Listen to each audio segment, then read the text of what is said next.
புரியல புரியல. அம்பேத்கர் வந்து வச்சிருக்கீங்க. திமுக கட்சிகள்லாம் வந்து போராட்டங்கள் பண்றாங்க.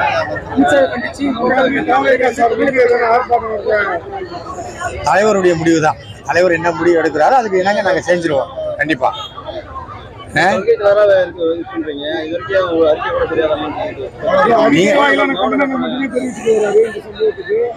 நீங்க தான் தலைவரை பாத்தீங்களா, சைலண்டா ஒரு விஷயம் சொன்னாலும் அது பயங்கரமா வெடிக்குது. அவர் சைலண்டா ஒரு விஷயம் சொன்னாலும் அது பயங்கரமா வெடிக்குது இல்ல. தலைவர் சைலண்டா தான் இருப்பாரு, பேச வேண்டிய இடத்துல கரெக்டா பேசிடுவாரு.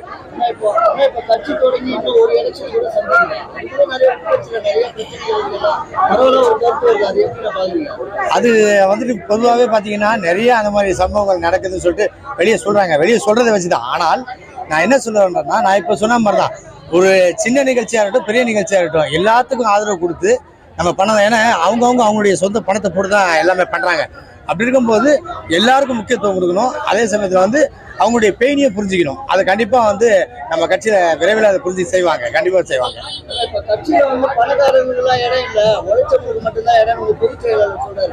அப்படி பார்த்தா அந்த மாதிரி நடக்கிறது ஒரு குற்றச்சாட்டு சொல்றாங்க. நிறைய பேர் உழைச்சிக்கிட்டு இருக்காங்க.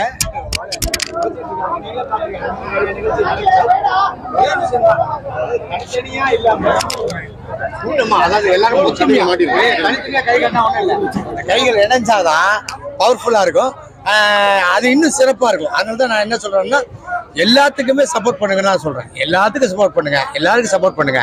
அது இவங்க அவங்கன்னு பார்க்காதீங்க, பார்க்காதீங்க. நீங்க ஒரு உதாரணத்துக்கு நம்ம கண்ணெதிர்க்க பார்க்கலாம். இவர் ஜபா அவர்கள் பண்ண நிகழ்ச்சிக்கு நீங்க வந்துட்டு மாவட்ட செயலர் இவ்வளவு தூரம் உதவி பண்ண மாதிரி எல்லா மாவட்ட செயலரும் அந்த மாதிரி ஒரு இனிஷியேட் எடுக்கணும். எடுத்து இது பண்ணாதான் இது ஒருங்கிணைஞ்சு நம்ம எல்லாரும் பாடுபடுறது ஒருத்தருக்கு தான், தலைவருக்காக தான். அவர் அரியணையில உட்கார வைக்கிறத அவங்களை பாடு பண்ணோம், வேற யாருக்குமே இல்லை. அதனால எல்லாரும் ஒத்துமையா இருந்து இந்த வேலையை பார்த்தா இன்னும் கூடுதல் சிறப்பா இருக்குன்னு நினைக்கிறேன். என்ன சொல்ல, எல்லாமே வந்து தலைவருடைய முடிவு தான். தலைவர் கண்ணாஸ்டார்னா அடுத்த நிமிஷம் இவங்க ரெடியாக போறாங்க, அவ்வளவுதான்.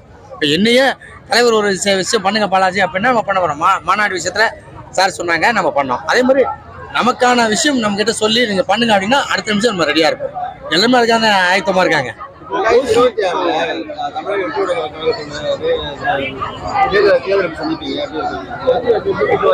புரியல புரியல.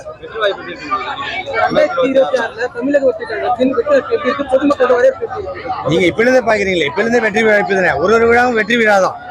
ஆக்சுவலா என்னன்னா, ஒருத்தர் வராருன்னு வாங்க, வரமாட்டாங்க. ஆனால் தலைவர் வந்துட்டாரு, கொடி அறிமுகப்படுத்திட்டாரு, மாநாடு நடத்திட்டாரு, ஓகேவா. அதுக்கப்புறம் ஒரு விஷயமா பண்றாரு. நீங்க இதுலயே பாத்திருப்பீங்க, அந்த புத்தக வெளியீட்டு விழாலேயே அவருடைய ஸ்பீச்சை பாத்திருப்பீங்க எப்படின்னு சொல்லிட்டு. நான் கூட இருந்து பயணிச்ச எனக்கு மிகப்பெரிய ஆச்சரியம். இப்படிலாம் சார் ஒருபோதும் பேசுறது கிடையாது. ஆக்சுவலா பாத்தீங்கன்னா டிரான்ஸ்மிஷனே வந்து பொலிட்டிக்கல் வந்த மாதிரி டோட்டல் டிரான்ஸ்மிஷனா இருக்காரு. அவரோட பயணிக்கிறது ரொம்ப சந்தோஷமா இருக்கு. அந்த நிகழ்ச்சியில இந்த மாவட்டத்தை தவிர வெளியில மாவட்டத்துல கலந்துறாங்க. அது பேர்ல வந்து மேல புகார் கொடுத்துருன்னு சொல்றாங்க. அவங்க மேல நடவடிக்கை ஏதாவது எடுக்க வாய்ப்பு இருக்கா? ஏன்னா இப்ப இங்க இருக்கிற மாவட்ட தலைவரை அதில் கலந்துருக்காங்க, மற்ற வெளியில இருக்கிற மாவட்ட தலைவர்கள் கலந்துருக்காங்க. அவங்க மேல ஏதாவது புகார் கொடுத்தா நடவடிக்கை எடுக்க அன்னைக்கு அண்ணனுக்கு ஏதாவது வேலை இருந்திருக்கா, வெளியூர் போயிருப்பாரு. அதுக்கு வெளியூர் போற மாதிரி புகார் எப்படி கொடுப்பீங்க? தகவல் இல்லைன்னா அவர் ஊர்ல இருந்தா தகவல் அவருக்கு தெரிஞ்சிருக்கா? தகவல் தெரிஞ்ச வாய்ப்பு இல்லையா? எனக்கு நீங்க அண்ணனை பத்தி கேட்டீங்க, அதனால ஊர்ல இல்லைன்றது நான் சொல்லிட்டேன். மற்ற மாவட்டம் நான் போய் பார்க்க முடியாது.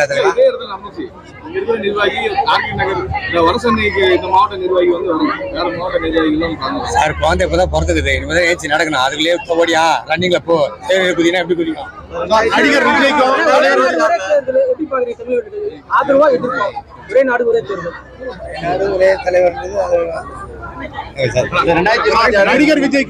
தலைவர் விஜய்க்கும் என்ன சார் நடிகர் அதுக்கு என்ன வித்தியாசம்?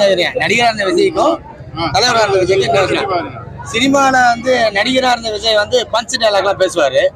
இப்ப அரசியலுக்கு வந்தபடி டைரக்டாவே பேசுறாரு. டைரக்டாவே சில பஞ்சஸ் எல்லாம் அடிக்கிறாரு. இன்னொன்னு கண்டிப்பா எனக்கு தெரிஞ்சு டிஃபரெண்டா இருப்பாரு. என் தலைவர் டிஃபரெண்டா தான் இருப்பார். உடம்புன்னு என்ன மெயின்டைன் பண்ணலாம் தலைவா? உடம்புன்னு தான் மெயின்டைன் பண்ணலாம். இத்தனைக்கும் நான் டெய்லி ஜிம்முக்கு போறேன், அந்த வழியா போறேன்.